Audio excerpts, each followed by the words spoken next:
कैसे हैं दोस्तों?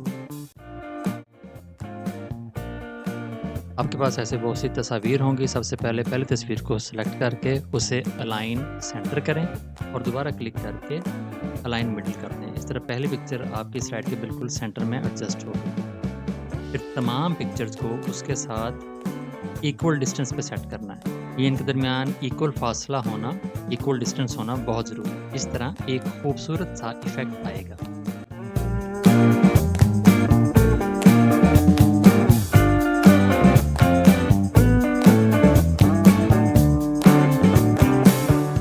उसके बाद आप इंसर्ट पे जाएँ, शेप्स पे जाएँ और रेक्टेंगल सेलेक्ट कर लें। और जिस साइज़ की ये शेप है, उसी साइज़ की रेक्टेंगल ड्रा करें। इस रेक्टेंगल को इस शेप के टॉप पे ले जाएँ और इसकी डुप्लिकेट्स तैयार करके इसके साइड पे राइट और लेफ़्ट दोनों साइड पर रेक्टेंगल्स पेस्ट कर दें। और ये रेक्टेंगल्स का फासला भी उतना ही होना चाहिए जितना इन पिक्चर्स का। तमाम रेक्टेंगल्स को सेलेक्ट करके आपस में ग्रुप कर दें। अब इन तमाम पिक्चर्स को सेलेक्ट करें सिवाय पहली पिक्चर की और पिक्चर फॉर्मेट पे जाके इन सब का कलर ग्रे कर दें। इस स्लाइड की डुप्लिकेट करें।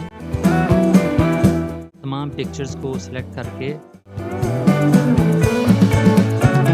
लेफ़्ट साइड पर स्लाइड कर दें। ये जो ऊपर वाले बॉक्सेस हैं उनको हम रेफरेंस के तौर पे यूज़ करते हैं। अब जो पिक्चर मिडल में आई है ये वाली, इसका कलर हमने दोबारा कलर कर देना है, यानी ब्लैक एंड वाइट ख़त्म कर देना है, ग्रे ख़त्म कर देना है और जो लेफ़्ट साइड पे चली गई है इसको ग्रे कर देना है। इस स्लाइड को दोबारा डुप्लिकेट करेंगे और यही प्रोसेस हम बार बार रिपीट करें।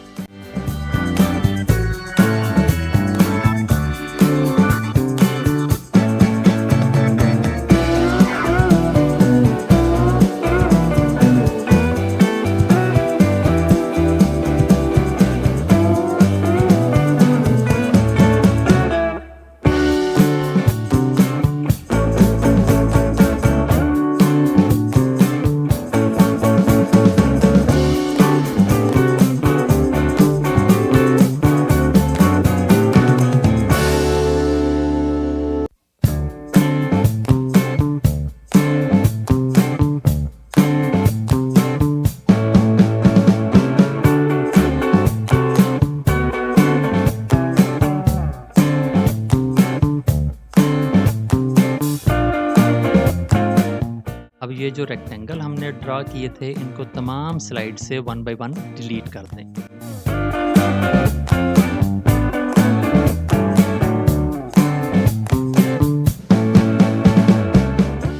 नेक्स्ट हम इंसर्ट करेंगे एक और शेप, इस दफ़ा ओवल है। ये ओवल शेप कुछ इस तरह ड्रा करेंगे जैसे आपको यहाँ नज़र आ रहा है। इसका फिल वाइट कर देंगे और इसकी आउटलाइन नो आउटलाइन कर दें और इसे सेंटर में अलाइन कर दें। इसकी एक डुप्लिकेट तैयार करें और नीचे पेस्ट कर दें। इन दोनों शेप्स को अब हमने तमाम स्लाइड्स पर पेस्ट करना है।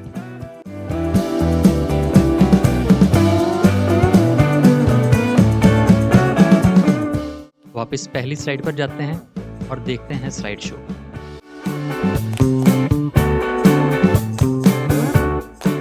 अब आप देख सकते हैं कि यहाँ पे एक खूबसूरत सा कैरोसेल इफेक्ट आ गया है। यहाँ टॉप राइट पर भी, टॉप लेफ्ट पर भी और इसी तरह बॉटम पर भी। पहली स्लाइड पर चलते हैं और हम इन तमाम को सिलेक्ट करके मॉर्फ ट्रांजिशन लगाते हैं और दोबारा स्लाइड शो देखते हैं। अब देखें किस तरह स्मूथली पिक्चर्स राइट से लेफ़्ट की तरफ मूव कर रही हैं, लेकिन ये बड़े स्लोली मूव कर रही हैं, बहुत स्लो स्पीड है। इसकी ड्यूरेशन हम कम करके 1 सेकंड कर देते हैं और दोबारा स्लाइड शो देखते हैं। ये 1 सेकंड वाला सिर्फ एक स्लाइड पर अप्लाई हुआ था। सबको सिलेक्ट करें और सबका 1 सेकंड ड्यूरेशन लगा दें। दोबारा स्लाइड शो देखते हैं। ये पहले से बेहतर लग रहा है।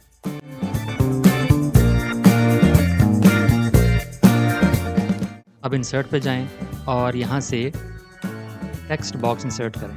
यहाँ पे मैं लिख रहा हूँ द सोलर सिस्टम।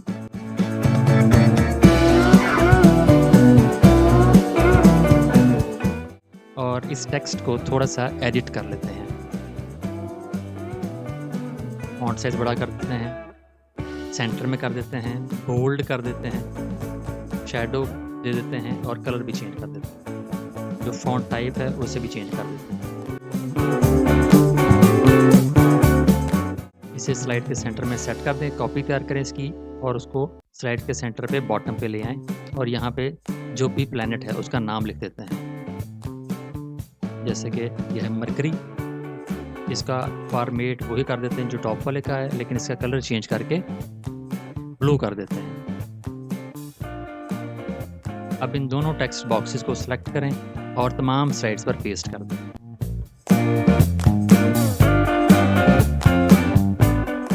अब वन बाय वन तमाम स्लाइड्स पे जो भी प्लैनेट है उसका नाम लिखते हैं।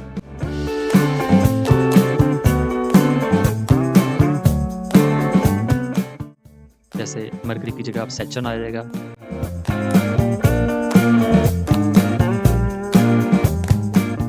प्लूटो आ जाएगा। अब वापस चलें पहली स्लाइड पर, वहाँ से हम जाएंगे स्टॉक इमेजेस पे, वहाँ क्लिक करें आइकन पे। अब हम ढूंढने लगे हैं एरो। मैं ये वाला एरो अप्लाई करने लगा हूँ। इंसर्ट पे क्लिक करें और इस एरो को यहाँ लेफ्ट साइड पे एडजस्ट कर दें, इसका साइज़ बड़ा कर लें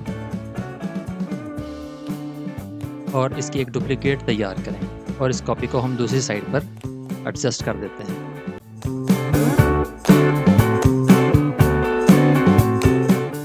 इसका कलर चेंज करके ग्रीन कर देते हैं, ये हमारा फॉरवर्ड एरो होगा।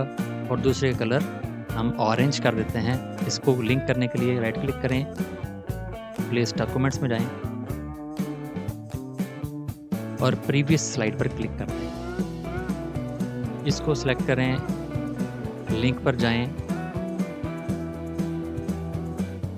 और इसको नेक्स्ट स्लाइड के साथ लिंक कर दें। इन दोनों एरोस को सिलेक्ट कर लें, कॉपी करें और तमाम स्लाइड्स पर इनको पेस्ट कर दें।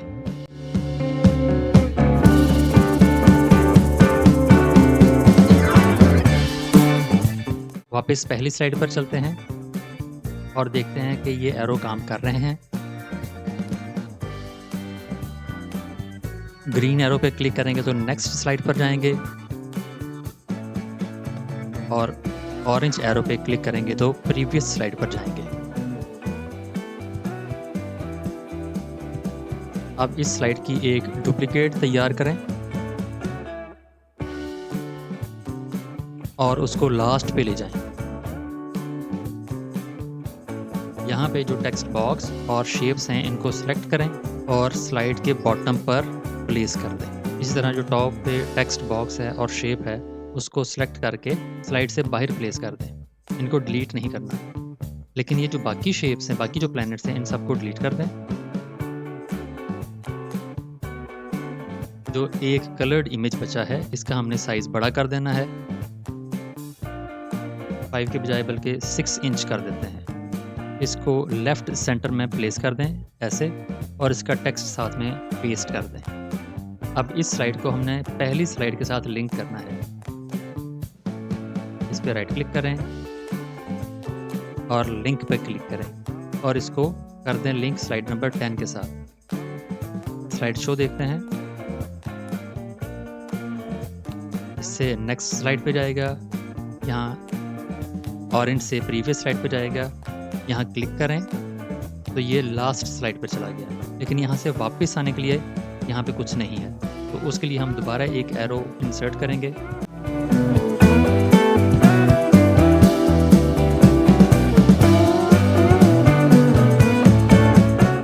इस एरो को यहाँ पे प्लेस कर दें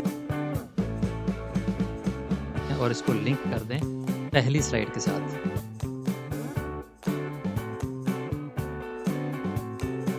दोबारा स्लाइड शो देखते हैं, ये नेक्स्ट स्लाइड, ये प्रीवियस स्लाइड। इस पे क्लिक करें तो वो लास्ट स्लाइड, इस एरो पे क्लिक करें तो वापस पहली स्लाइड पर आ गया।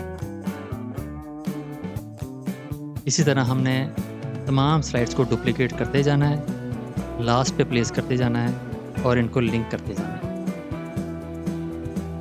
इन शेप्स और टेक्स्ट बॉक्सेस को डिलीट नहीं करना, ये कैरोसेल इफेक्ट देने के लिए ज़रूरी है।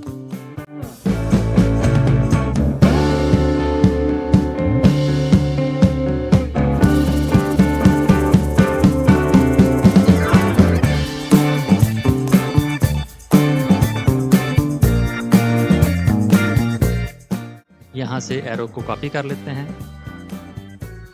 और यहाँ पेस्ट कर देते हैं। यहाँ से एडिट लिंक पे क्लिक करें और स्लाइड नंबर 2 के साथ लिंक कर दें।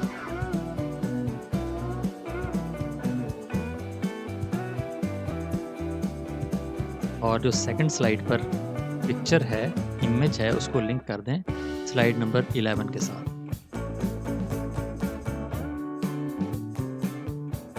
अब इसको चेक करते हैं। इस पे क्लिक करें तो वीनस ओपन हो गया, एरो पे क्लिक करें तो वापस उसी स्लाइड पर चला गया।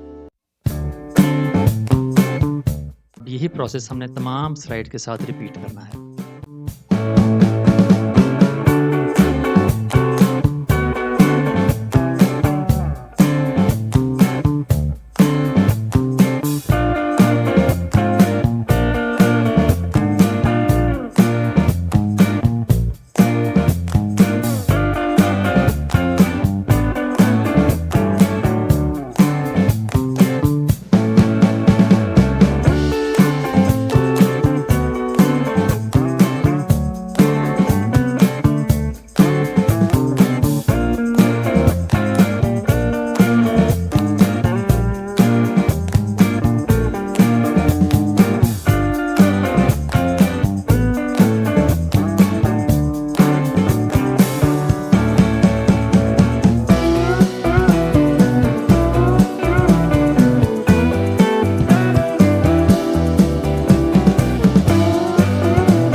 अब हमारी प्रेजेंटेशन बिल्कुल तैयार है, चलिए देखते हैं।